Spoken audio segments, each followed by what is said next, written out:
Sure. Well, let's discuss some news flow that came through overnight. The cabinet has now allowed several states to mine and sell coal, ending the monopoly of the centre. That's pretty important. So let's get Partha Bhattacharya, the former chairman of Coal India, to tell us what the impact could be. Mr. Bhattacharya, morning. What could be the impact of the cabinet decision? Well, you see, I don't see too much of an impact because to my mind, this is not possibly the best way of creating competition for Coal India. Firstly, the state governments don't have the necessary kind of, expertise, or neither do they have contacts with, nor do they have companies which have sort of mining expertise or have core competence in mining. So I'm not sure who are the agencies who are actually going to do the mining.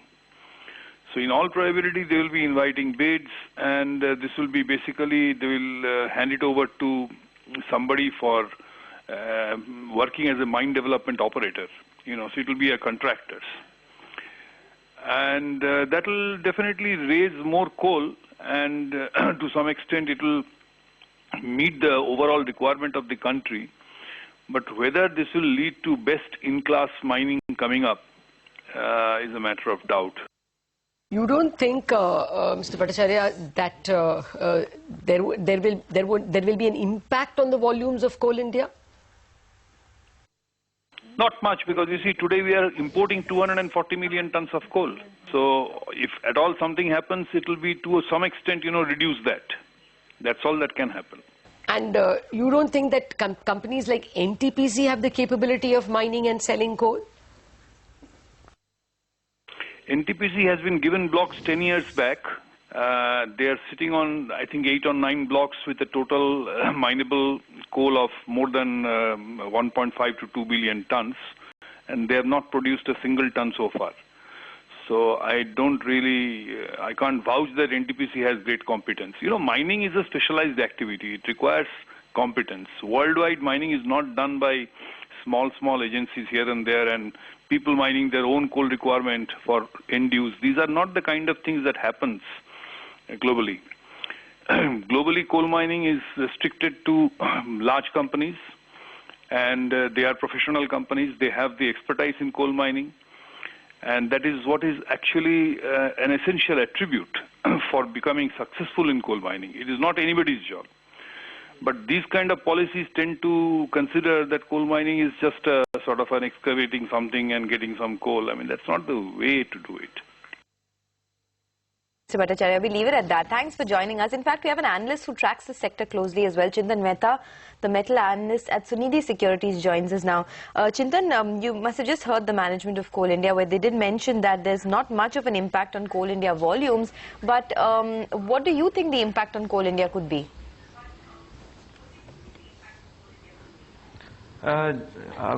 First, two things I would like to bring out. Just draw back from September 2014 when Supreme Court cancelled the mines, and 34 operating mines were auctioned. And we are 7 months down the line. Only out of that 9 mines have started operating. Those mines will have produced 40 to 50 million tons. We have just got 9 million tons of coal mines. So as per my knowledge goes, 41 mines actually of the 204 coal work which were deallocated were allocated to state enterprise earlier for commercial mining. So it's a distinct thing that these mines will come up and ramp up. And as you know, the former guest as I said it would cater to a small scale demand which was earlier envisaged by the earlier government as well, but which never came on road.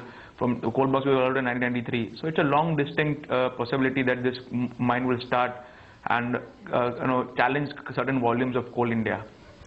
Okay, so you still have a buy on Coal India?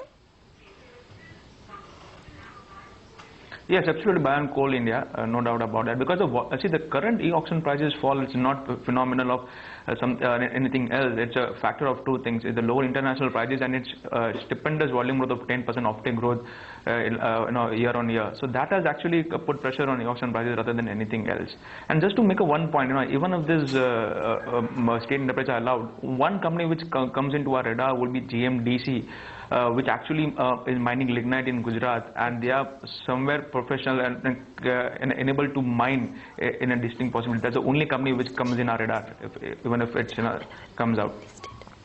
Okay, yes, so that's GMDC that has the infrastructure and the capabilities of mining, and they currently do mining in Gujarat. But what about NTPC? Do you think NTPC has the capability of mining and selling coal, and what would your view be on that if you do have one? I do not actively cover NTPC, so won't be able to comment on that part. No, the point is that because of this news, should there be a long-term bullishness, some tailwind for NTPC, or even for that matter, Adani Enterprises, which mines coals abroad? You know, in future, commercial mining will be opened even to private parties. It's too early to go bullish on them? Absolutely. See, as I said, Lata, 41 mines which were allowed in 1993. Forget about 1983. That last 1 year we have not got 40-50 million tons from the mines which are already producing. Okay. So getting a 2 or 3 years down, these mines will actually start producing and alerting. Then it we have to see the private miners coming in, and it will not be an easy game because they have to bid for it. So I mean, there are many ifs and buts in this, in this situation actually. All right, thanks for that. In fact, since you mentioned GMDC, that stock has spiked up as well. It's up almost about 3.5% now. There you have it, GMDC.